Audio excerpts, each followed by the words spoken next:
నియోజకవర్గంలో చంద్రబాబు నాయుడు గారు ముఖ్యమంత్రి అయిన తర్వాత ఎన్ని రకాలుగా అభివృద్ధి కార్యక్రమాలు జరుగుతున్నాయో మనం అందరం చూస్తూ ఉన్నాం. ప్రతి ఒక్కటి ఆగ మేఘాల మీద గత 30 సంవత్సరాల్లో జరిగిన అభివృద్ధి కంటే ఎక్కువ అభివృద్ధిని చేసే విధంగా ఈ 5 సంవత్సరాల్లో ఒక బంగారు కుప్పాన్ని తయారు చేసే లక్ష్యంతో చంద్రబాబు నాయుడు గారు ముందుకు వెళ్తూ ఉన్నారు. ఆయన ఇచ్చిన ఆదేశాల మేరకు ఇక్కడ అధికారులు అలాగే ఇక్కడ ఉన్న రాజకీయ నాయకులు అందరం కలిసి పనిచేస్తూ ఉన్నాం. దాంట్లో భాగంగా అంతకుముందు కూడా మీడియా మిత్రులందరూ కూడా తెలియజేయటం జరిగింది. Cargo airport first Chandrababu Naidu గారు 2019లోనే ల్యాండ్ అక్విజిషన్ చేసి 100 కోట్లు డబ్బులు ఇవ్వటం ఇవన్నీ జరిగినాయి. కార్గోతో పాటు ఇప్పుడు డొమెస్టిక్ ఎయిర్పోర్ట్ కూడా ఇంకొక 500 పైచీలకు ఎకరాలు అక్వైర్ చేయమని చెప్పడం జరిగింది. దానికి సంబంధించిన పనులు కూడా అధికారులు ప్రారంభించారు. అట్లాగే ఇండస్ట్రియల్ పార్క్ 2000 ఎకరాల్లో రమారమి 20 నుంచి 30 వేల మందికి డైరెక్ట్ ఎంప్లాయ్మెంట్ కలిగించే విధంగా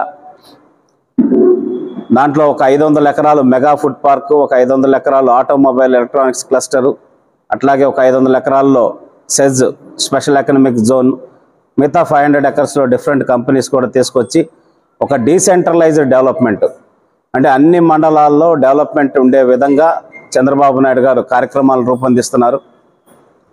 దాంట్లో భాగంగా మనకి మొన్నే ఒక కంపెనీతో కూడా మాకు డిస్కషన్స్ అయినాయి. జూబ్లెంట్ అని చెప్పనేసి ఒక కంపెనీ, ఫుడ్ ప్రాసెసింగ్ కంపెనీ, రమారమి 800 నుంచి 900 కోట్ల రూపాయలు వాళ్ళు ఇన్వెస్ట్మెంట్ చేయడానికి సిద్ధంగా ఉన్నారు. First round of discussion CMO తోటి మాతోటి ఇక్కడ స్థానికంగా కూడా మాట్లాడటం జరిగింది.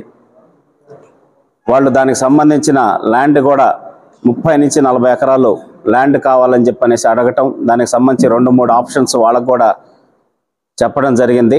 త్వరలో వాళ్ళు కూడా వచ్చి చూసి ఆ ల్యాండ్ ఫైనలైజ్ చేసి వాళ్ళ కార్యకలాపాలు కూడా ప్రారంభించేదానికి అతి దగ్గరలోనే వస్తారని చెప్పని కూడా తెలియజేస్తా ఉన్నాం. కూడా మా పేర్లు చెప్పి ఏదన్నా కార్యక్రమాలు చట్టబద్ధంగా కాకుండా చేయాలని వచ్చినా కూడా మీరు కూడా సహకరించాల్సిన అవసరం లేదు.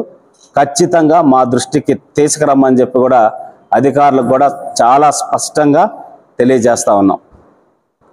కాబట్టి అందరం కలిసికట్టుగా ఈ కుప్పం నియోజకవర్గాన్ని ఒక మంచి అభివృద్ధి పదంలో తీసుకెళ్ళటానికి, ఒక మంచి పాజిటివ్ వాతావరణంలో తీసుకెళ్ళటానికి కలిసికట్టుగా రావాలని చెప్పనేసి అందరికీ విజ్ఞప్తి చేస్తా ఉన్నాం.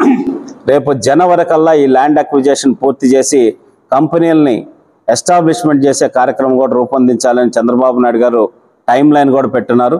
సో కాబట్టి 100% రాబోయే 1 సంవత్సరం నుంచి 2 సంవత్సరాల లోపల కంపెనీలన్నీ ఇక్కడ ప్రారంభమవుతాయి.